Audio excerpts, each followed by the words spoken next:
Salih Ibrahim is not around, and he's celebrating his son. I want to say a big shout out to him, a big celebration to my boss, Salih Ibrahim, the Brakadabra Sport, on this special occasion of Eid al-Fitr. Well, he'll be going to prayers this morning, so that's how it is. Prayer is the key, and wish all Muslim brothers and sisters once again happy celebration. We've got a juicy lineup for you this morning.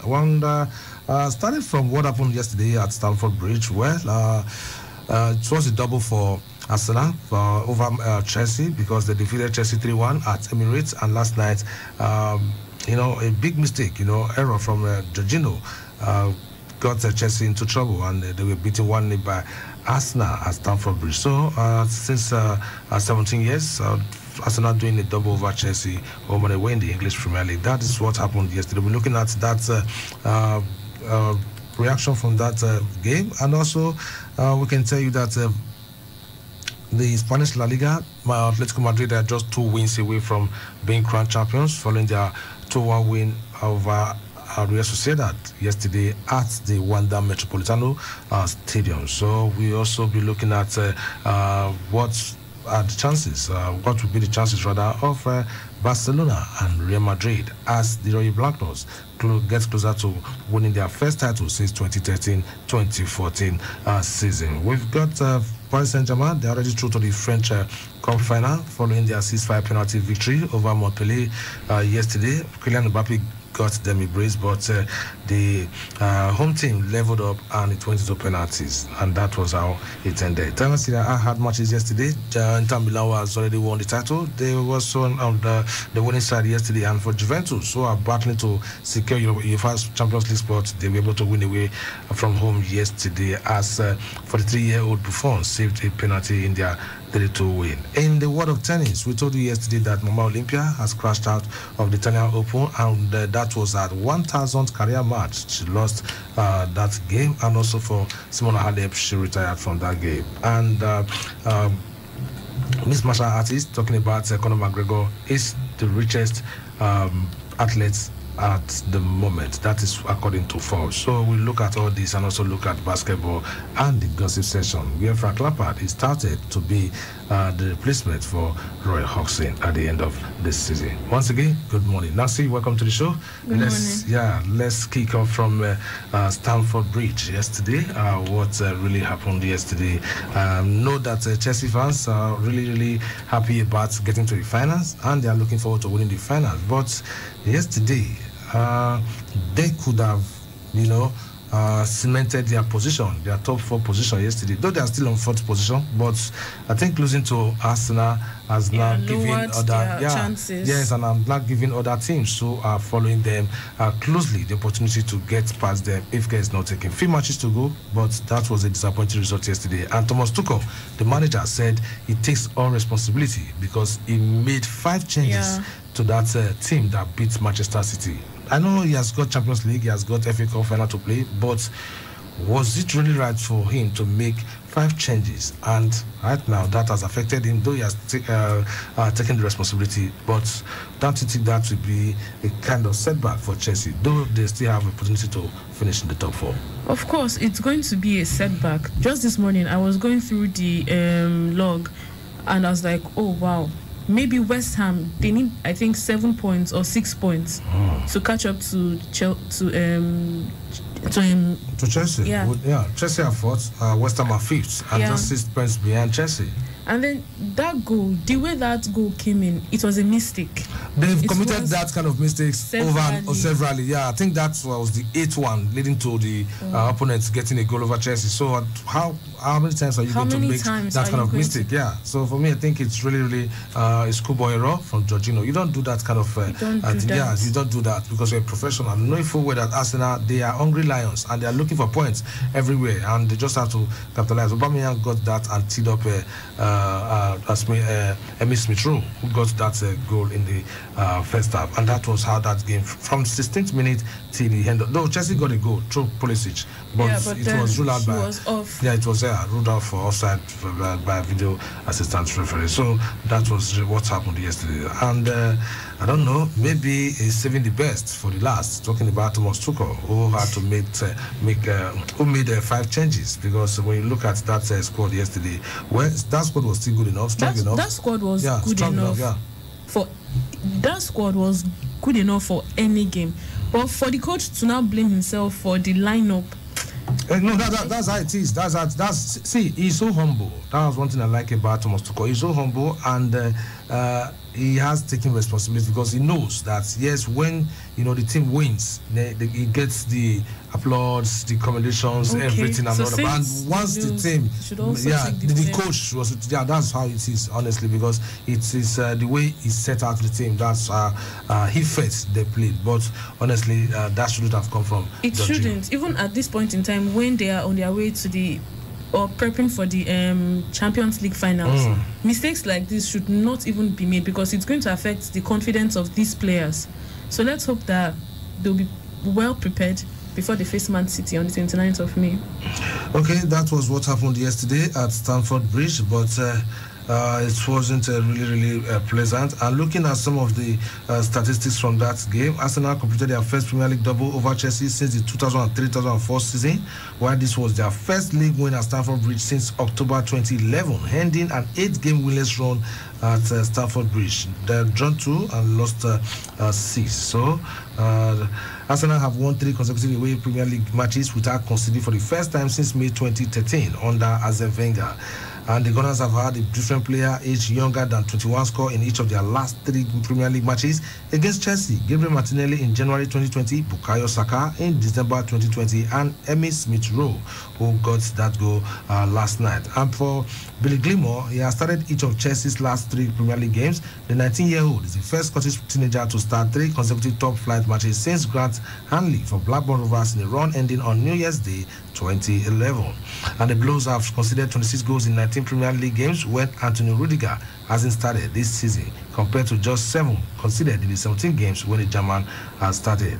And Chelsea's Mason Mount created more chances than any other player, taking his tally for the season to 82. Only Manchester United's Bruno Fernandes has created more in the Premier League this season, 92 goals. So what's next for the Blues?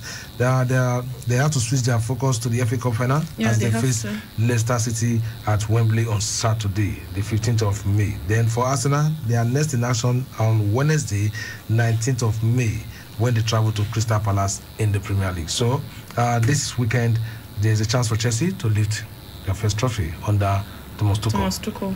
That's also a very big possibility, because this Chelsea team cannot be underestimated, because they've proven themselves. And then I hope they win though. But then looking at Arsenal, if they miss out on the chance to pick a European spot, this will be the first time in 27 seasons that they have missed out on this. And I don't know what is going to happen, because changes need to be made at that club. Yeah. Changes need to be made. Someone has to pay the price. Someone has to. Yeah, because Arteta at the moment is not happy with the media, the way they are reporting things. But though I think the Kroenkers, who have been really criticized, and also their actions have been condemned concerning the Super League and all that, I don't know. They have been told that they have been asked if they would sell the club to sue the billionaire. But all the same, we are still keeping eyes on what will happen with the club. But yesterday, I think that victory will kind of give Arsenal fans a kind of confidence that yes, they defeated Chelsea, and before that game, they also won their previous game 3-1, convincing one. So for me, I think 6 points from 2 matches. If they had played, before now, the same way they are playing right now, it would have been a different ballgame. They would have been in a better position. But all the same, that victory last night gave them 55 points from 36 matches, and they are now on 8th position, a point behind Tottenham Hotspur, who are on 7th. Then also 2 points behind Liverpool, who are on 6th. Then 3 points behind West Ham United, who are on 5th spot. So Chelsea, they are 4th, and they are just 2 points. 6 points. Yeah, 6 points ahead of West Ham United. Okay. So if Chelsea loses their next 2 match, for instance, they will still remain on 64, and West Ham United, they have a game, game in hand. Yeah, if West Ham wins that game in hand, that means West Ham will go to 61 points. Even if they win the game in, if West Ham wins, they go to 61. Yes, then they win their remaining 2.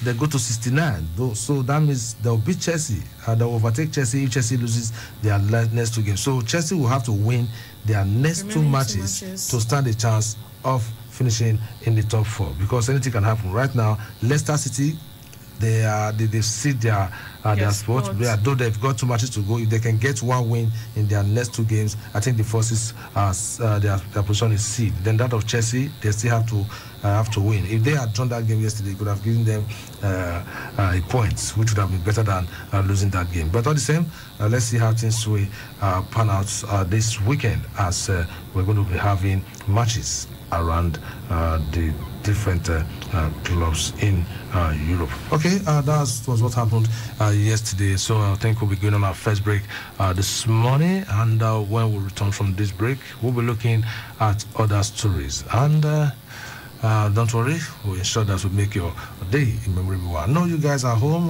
because today's public holiday, enjoying yourself, but sit back, relax, and we're going to make it a beautiful one for you. So don't touch that down. We are going on our first break, and we'll come back to give you more stories in football. Are you a graduate or job seeker? Do not miss the opportunity to meet recruiters at the 4th edition of the Edo Job Fair, coming up on Tuesday, 18th of May, 2021. Time, 10 a.m. This edition is virtual and attendance is free. For registration or inquiries, please visit www.edojobs.careers/virtual job fair or call 0807-864-6487. This event is brought to you by Edo Jobs and GIZ Sky. I feel alive, so alive when I'm with my best friends, indulging my G Exotic. Nothing makes my drink more than when the mixer is delightful. G Exotic. And after a long day, I wanna relax with the taste of my G Exotic. Indulge and get lost in the deeply satisfying taste of the Chi Exotic range of delicious fruit blends. Chi Exotic Nectar. I love the taste. Now available in can. Uncle Dentist, wetin be cavities and how Colgate take they protect my teeth from cavities? Shey they use Comfort? No dear, na hole for teeth they cause most tooth pain will be cavity. But if you use Colgate Maximum Cavity Protection, take brush every day. The confirmed formula could help keep natural calcium inside our teeth. We could protect them from tooth decay. Time don't reach to upgrade to the world's most chosen toothpaste, Colgate, because Colgate locks calcium in. Now, the Nigerian Dental Association, they recommend Colgate.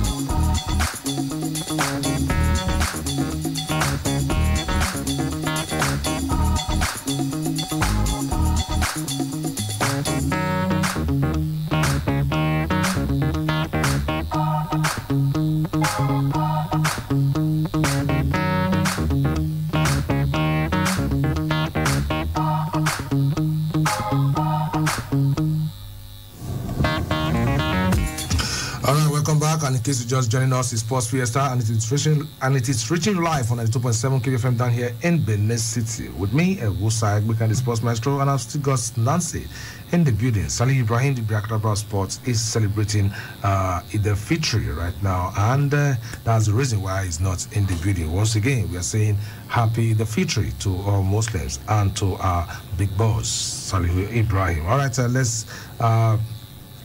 continue with the football stories, although we told you what happened yesterday as the Gunners gunned down Chelsea right there at Stamford Bridge to claim a double over them this season. For the first time in 17 years, that was really a positive one for the Gunners. And still talking about the Gunners, their manager, Mikel Arteta, said the media tried to put things on him, things that he never said, in an angry post-match interview after their win over Chelsea yesterday. Arteta said in the build-up, not all of his players had reached their maximum potential, and some reports suggested he had questioned their efforts levels. I told the BBC Radio 5 Live that, quoting him now, I don't accept somebody putting words in my mouth that I don't say.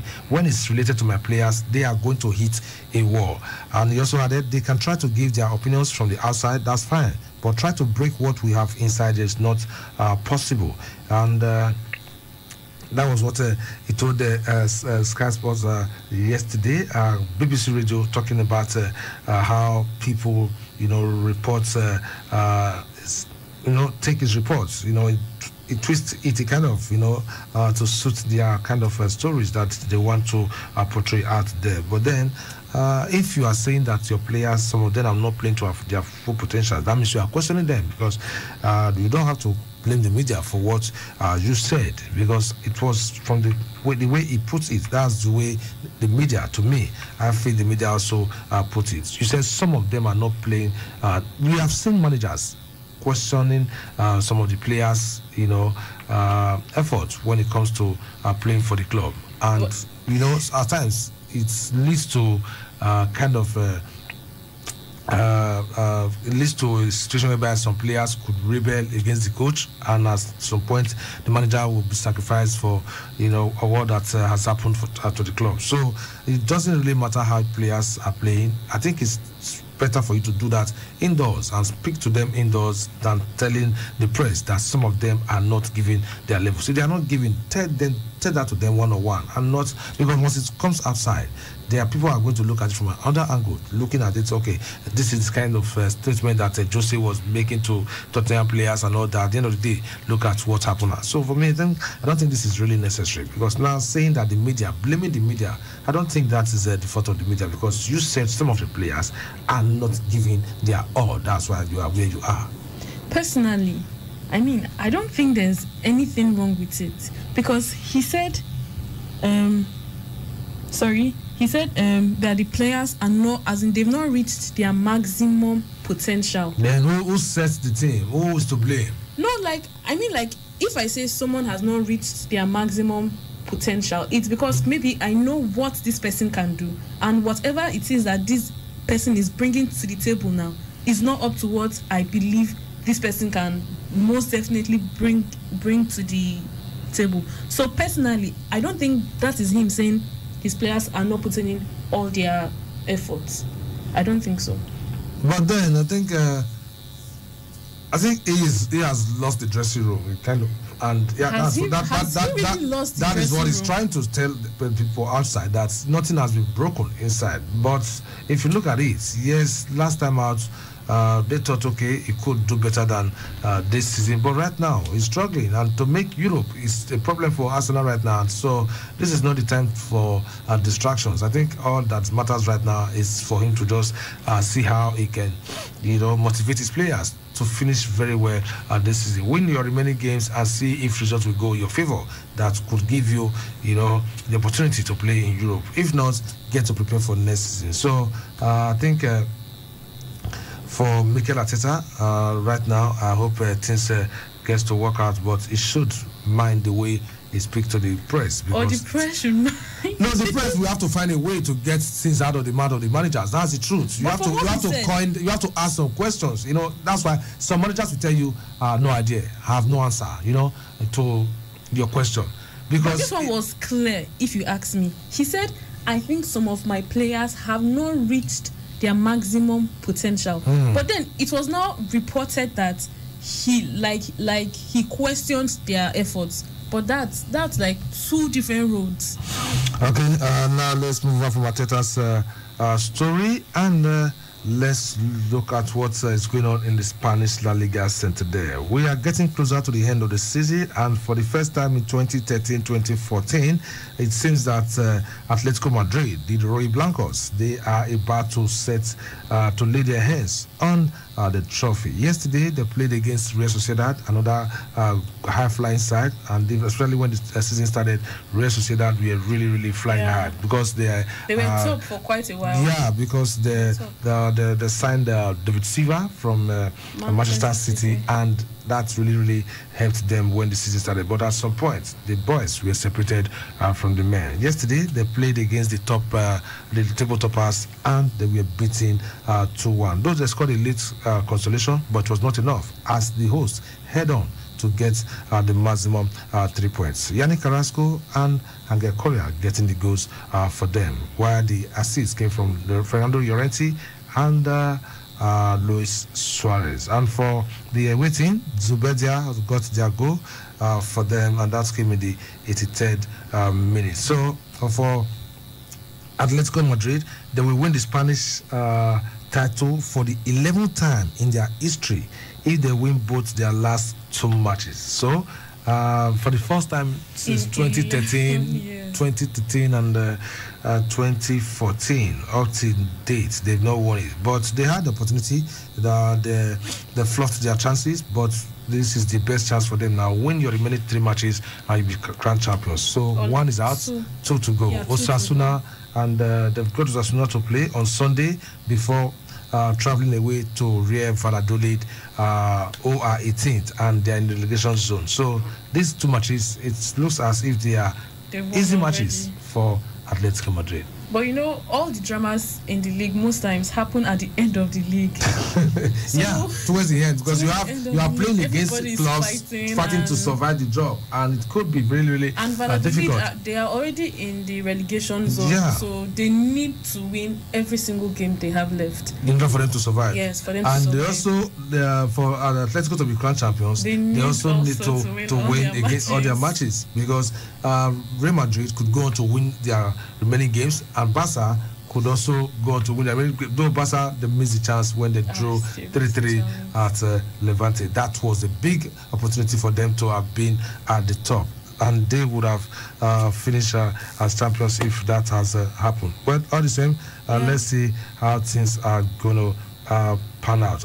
In some other matches, 4th place Sevilla beat Valencia 1-0, and thanks to a goal from Youssef En-Nesyri of Morocco. Then Atletico's subsequent victory means Sevilla can no longer become Spanish champions. So Sevilla, they've cemented their top 4 following their win. And also there was a game yesterday where Celta Vigo got a win over their opponent. Celta Vigo won their match over Getafe 1-0. Then Huesca also beat Athletic Bilbao 1-0. So that is what happened yesterday as far as the Spanish La Liga Santander is concerned. So let's move away from there, and let's talk about other stories. The French Cup final, the PSG, they are already there, and they are favourite to win that game. But yesterday, looking at the way they started, it looked like they were going to run past Montpellier. But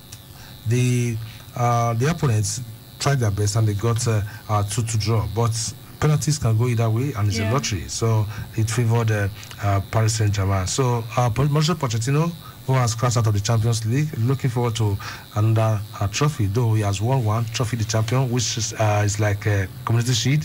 So looking forward to winning the French Open title as they await the winner of the next semi-final that we play tonight. Well, I feel like this PSG side, I had high hopes for them. But, I mean, it's sport. Anybody can lose. But now, seeing that at least they have 1 cup in their cabinet, I think that's a plus for them. And then for Pochettino, it's also a plus for him, because at least he gets to win something this season. And then they have the French Ligue 1 in sight. Hopefully they are able to win that too. Yeah. All right, let's see how that will pan out. If they're able to win that final when the takes to the pitch against their opponents. And to the Italian Serie A, veteran goalkeeper Gianluigi Buffon saved the penalty for the 3-year-old as Juventus beat Sassuolo to keep alive their hopes of qualifying for the Champions League, where Cristiano Ronaldo was among the goals, as well as Paulo Dybala also got Dybala scored the third goal, Ronaldo the second, and Rabiot Adio got the first goal for them, while Raspadori scored the consolation for Sassuolo. Sassuolo, they are a good side, no doubt, but playing against Juventus, who are like wounded lions, I think they have no choice. They have no choice than to succumb to the firepower of the old lady. So for Buffon, who left his class, he has won 10 times with Juventus in 2 spells with the club, and this seems to be his last season, because he said that the circle he has reached the end of his circle at Juventus. So that was a fantastic performance yesterday. I hope he gets to help them to qualify for the Champions League before saying goodbye to the old lady. He could make a goalkeeping coach, a very good one at that, honestly, because that I sort of felt for Gianluigi Buffon. He is needed in the system, and he could be a good administrator, just like Peter Cech is to Chelsea at the moment. You can see what Cech is doing behind the scenes, and that tells you that if you are good, you are really good. And Edwin van der Sar is also doing the same for Ajax. So for him, he could also do the same thing. Other matches that we played yesterday, Atalanta defeated Benevento 2-0 with goals from Luis Muriel and Mario Pasalic. And we also had AC Milan, who defeated Torino. This was a spanking, 7-0 away from home. Theo Hernandez scored twice. Then Frank Kessie converted a penalty. Brahim Diaz also netted as well. And Ante Rebic also got a hat-trick. It was a one-way riot. For the champions, Inter Milan, they were 3-1 winners over Roma at the San Siro, thanks to goals from Marcelo Brozovic, Matthias Vecino, and Romelu Lukaku. Also, Henrik Mkhitaryan scored for Roma in that game. So, with 2 games remaining, Atalanta are second and on 75 points, level with AC Milan, with Napoli 73 and Juventus 72. So, 2 games to go. Let's see how things will pan out. The way it is right now, if Atalanta wins their next 2 games and AC Milan wins their next 2 games, that means Juventus will find it difficult to qualify. Yeah, they also have Napoli in 4th spot if they win their next 2 games. So Juventus will be playing the Europa League no matter what happens. No matter what they are able to do. So all they'll be praying for right now is to see that the remaining 2 games for these teams ahead of them, they will not be able to win all, but they are in good form at the moment. Atalanta, AC, and Napoli. So let's see what happens in the next game. So that is what we've got for you as far as the Serie A is concerned. Okay, let's come to Nigeria and look at some stories from Nigeria before going on to look at the tennis stories and also what to expect in other sports, and also look at the basketball results, the NBA. And ahead of the fight between Fury and Anthony Joshua, those state-born boxer Okoro Dudu has advised Joshua, that he should do the beating while Tyson Fury will do the talking. That is what he's telling Anthony Joshua at the moment, because many feel that it's going to be a difficult one for Joshua, that Joshua does not have that firepower, that punch that will, send Tyson Fury to the canvas. But they've forgotten that he has beaten a whole lot of boxers. The only loss he has in his career at the moment was that of Andy Ruiz Jr. And he came back and reclaimed his titles. And the former boxer Jeremiah Oborudu, he has said that Anthony Joshua, he has urged him to ignore Tyson Fury and concentrate on training ahead of their potentially explosive clash.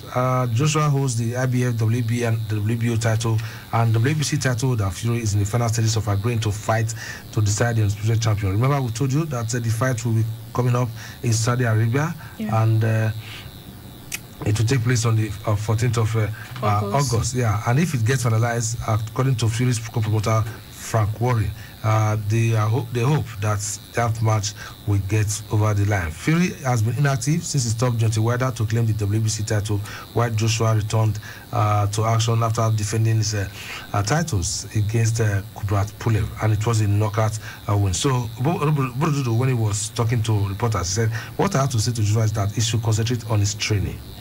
He should train harder and become the unified champion. I have followed the Joshua Fury fight for some time now, and I believe that it is better that our boy Joshua allow Fury to talk while he does his thing. I know that it's better to talk less and do more." So that is what is telling Joshua at the moment. Concentrate on your campaign and allow the Gypsy King to do the talking. Okay. But then that's going to be a really tough fight, because both men are really like they've both proven themselves at different points in time. So the fight could actually go to anybody, either of them. Okay, still talking about Nigerian sports in Nigeria. Now let's talk football. The NPFL clubs, we have been told that some of them, they have flat COVID-19 vaccination order and they've shunned tests. And though some players are saying that there's no point for the vaccination as far as they conduct COVID-19 tests before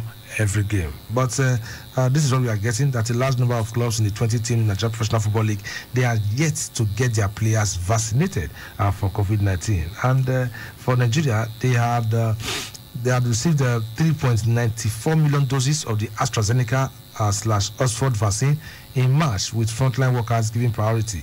But footballers across NPFL clubs who spoke with reporters, they confirmed that they were yet to be vaccinated. And an Enyimba player who spoke with a reporter on the condition of anonymity confirmed that they were yet to vaccinate the players.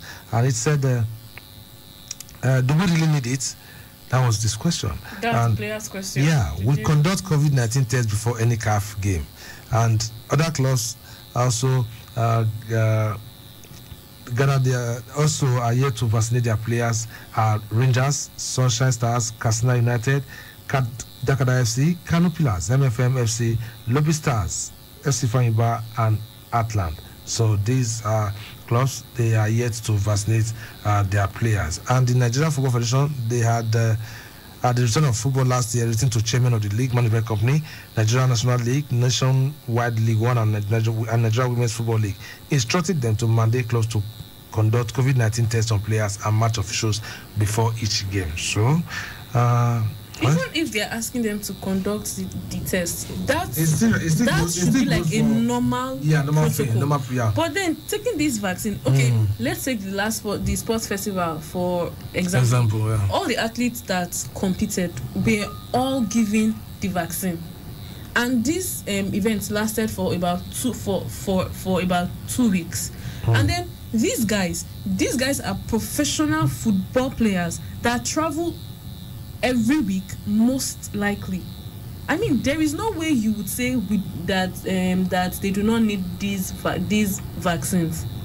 So I feel like they should make it compulsory. It's either you take the vaccines, or you do not or you do not compete. Because if they go ahead to compete without this vaccine, and this has actually been going on for a while now, that means they are putting the lives of others on the line. Yeah, that is going to be at risk. But the LNC, I'm sure they are going to come out with a statement, and they should do something. Yeah, because the LNC League Management Company, headed by Shehu Diko, we are awaiting their response, because from what we gathered, it could not be reached, for his comments yesterday. So let's hope that they will give us something concerning that update. All right, that is what we've got for you as far as that is concerned. And now let's talk about basketball. Let's look at the results of the matches that were played across basketball courts in the NBA yesterday. It's not easy. It's getting really, really tougher because the playoff spots, right now, it's not really, really easy. I know the Atlanta Hawks, they are also fighting to get that spot wrapped up. And Also, the Phoenix Suns, they've qualified. The Utah Jazz and so many other basketball clubs, they have gotten their own playoff spots. So for those who are not going to make it to the playoffs, and they could have a play-in where they will have to finish among seventh in order for them to get an opportunity. So that is what it is as far as basketball is concerned. Quickly, just give me a second while I get through the results of the matches that we played as of this morning. Okay, that's how it is on the show this morning, because we've got to make your day a memorable one. And looking at what to expect, the clubs like LA Lakers, they are still fighting to get into the playoff spot because they've had a couple of injury worries, and Anthony Davis just returned, and they're still struggling trying to get opportunity to get to the playoff, because they've had some kind of slow starts in some of their games recently, and that is why they are suffering at the moment. But before we get that basketball results, let's quickly while we are with the basketball result, let's look at that of Conor McGregor. Last year we had Roger Federer as the richest athlete according to Forbes, and today we are having someone else. Yeah, he's fun. He's really funny. He's a comedian, to me, because of the way he acts sometimes. He's somebody who trash talks. He's somebody who has made his name as far as UFC is concerned. Conor McGregor. The only fight he had with Floyd Mayweather gave him the amount of money he has never seen in his life. So for me, I think he has got a brand. He has got a whiskey brand, of which he makes money from that. And also, last time he fought against Dustin Poirier, he made a lot of money. So he has got other endorsement deals and stuffs that he's doing that gives him money. So that is the reason why he is at the top. He's got 128 million euros. Wow, that's huge amount of money. So that's why you see him at the top. Okay, let's look at the others who are following him. He is the world's highest paid athlete over the past 12 months, and the Irish mixed martial arts made around £15.6 million from his fight against Dustin Poirier, with the rest coming from the sale of his whiskey brand and a growing endorsement portfolio. Footballers: Lionel Messi, second, £92.4 million. Then Cristiano Ronaldo, £85.3 million. Then come next is the NFL quarterback Dak Prescott. He has got £76.4 million, and basketballer LeBron James fifth with £68.6 million. And then rounding off the top five. Then Formula One world champion Lewis Hamilton was the only Briton in the top 10, sitting 8th with earnings of £58.3 million. So Roger Federer, who topped last year's, came 7th, and with £64 million. Then Super Bowl winning quarterback Tom Brady, basketball star Kevin Durant, and PSV forward Neymar completing an all-made top 10. So that is what we've got as far as UFC mixed martial artist is concerned. Conor McGregor for topping the Forbes richest athletes. So, and we told you yesterday that we are still looking forward to the final venue for the Champions League. So Portugal, they are set to host the Champions League final, and except something happens, it might be taken to the Wembley Stadium, depending on the agreement between UEFA and the UK government. But if not, the best place is Portugal, because it's a green list country. So you have the broadcasters, have fans, have the stakeholders being able to connect so easily. So that is how it is as far as that is concerned. Okay. Quickly, let's pick things up and see how much we can take on other stories, because we've got little time on the show this morning. Okay, trying to get something from the courts for you guys so that you know what happened yesterday as far as the court events are concerned, talking about the NBA, because we are getting closer to the end of the regular season, and very soon the playoff will start. So just have to get check if you can get the basketball results. Okay, let's have the basketball results if you have them there. Okay, so the basketball results for 12th of May. The Wizards lost to Hawks. That's Washington Wizards. Lost to Hawks. Atlanta Hawks. 116 to 120. Okay. And then Spurs lost to Nets. 128 to 116 still. Okay, the San Antonio Spurs losing to Brooklyn Nets. Yeah. And then while Celtics surprisingly lost 94 to Cavaliers. Oh, Boston Celtics lost that game to Cavaliers. Cavaliers have been on a losing run. They've been poor this season. For them to have been able to beat a side like Boston Celtics, that was really huge. Go on. And then the Pelicans lost to the Mavericks 107 to 125 points. And then Trailblazers got a win over Jazz 105 to 98. Portland Trail Blazers defeated Utah Jazz. Yeah. Wow. And then the Rockets Houston Rockets lost to Lakers 122 to 124. Wow, that's good for the Lakers. They won their previous game, and now they've also won this morning. So Lakers trying to get the opportunity to get something from that game. Okay, these were the matches that we have played yesterday as far as basketball is concerned.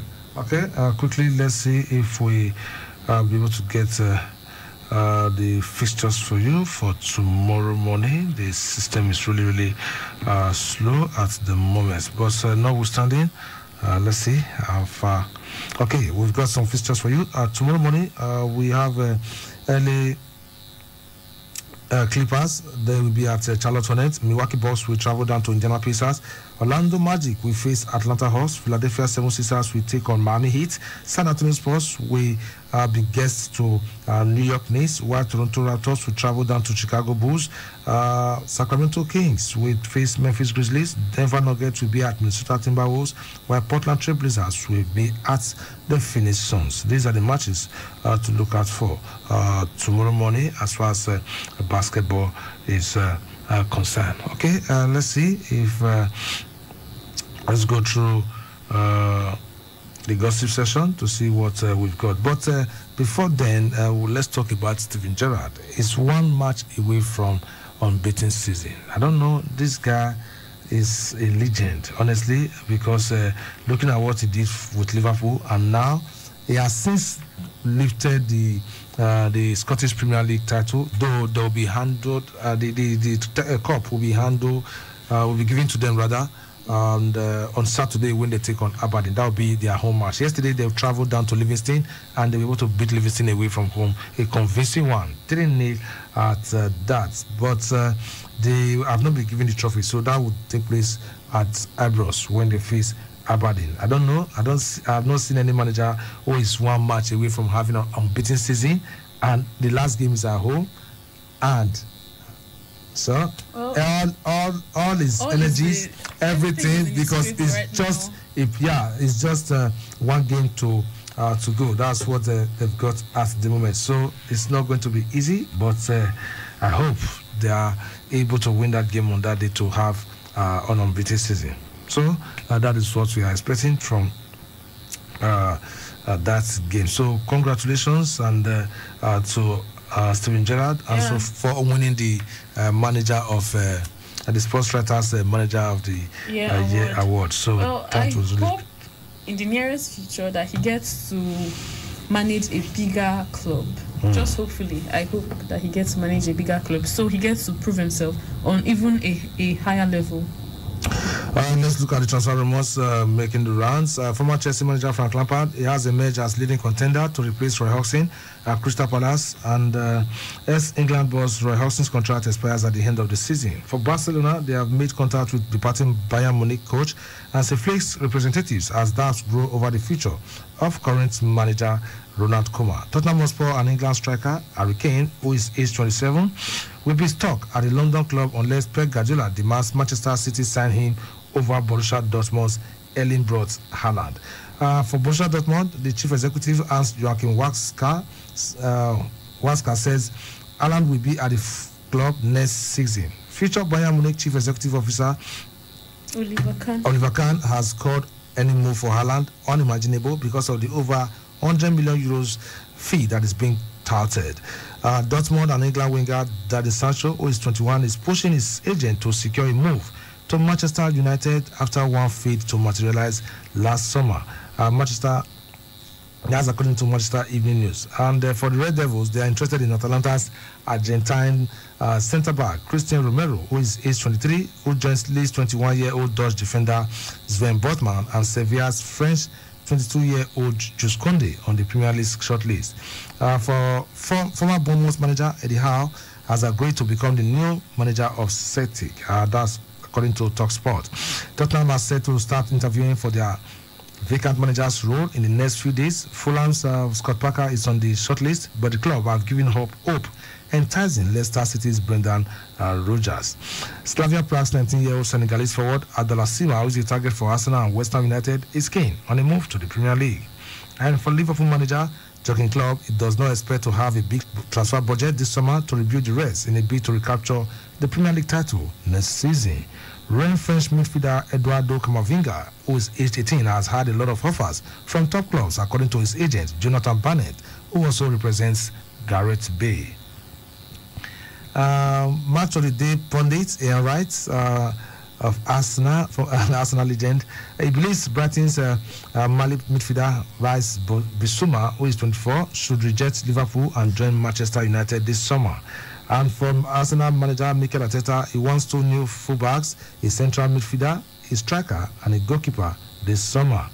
The Gunners are also interested in Sheffield United midfielder Sander Berger and have asked potential new scouts to prepare a dossier of the 23-year-old Norway international. Okay, that is what we've got for you as far as our transfer rumors as far as they are concerned. Okay, quickly, let's see what we can give to you before leaving the studio this morning. Okay, quickly, let's look at the results of the matches from the Italian Open that is still ongoing at the moment, because yesterday we told you that Mama Olympia has crashed out following a street sets defeat to Nadia Podoroska, and we hope that she comes back strong before the French Open, because her last outing was in February when she lost to Naomi Osaka, in the Australian Open. But since then she has not played, so she just returned, and you wouldn't expect her to be in that top seed. But not the end of the month when we are going to have Roland Garros. I'm sure she'll be able to get herself ready, because she's still looking forward to winning that one title that will equal that of Margaret Court. So that is going to be a huge one for her if she's able to do that in her career. Okay, so that is what we've got for you as far as our tennis is concerned. But don't worry, we'll try and get some other stories from tennis to you. If not now, but maybe when we come in the evening. Okay, so let's look at the messages this morning and see how many we can take before calling it a wrap on the show. All right.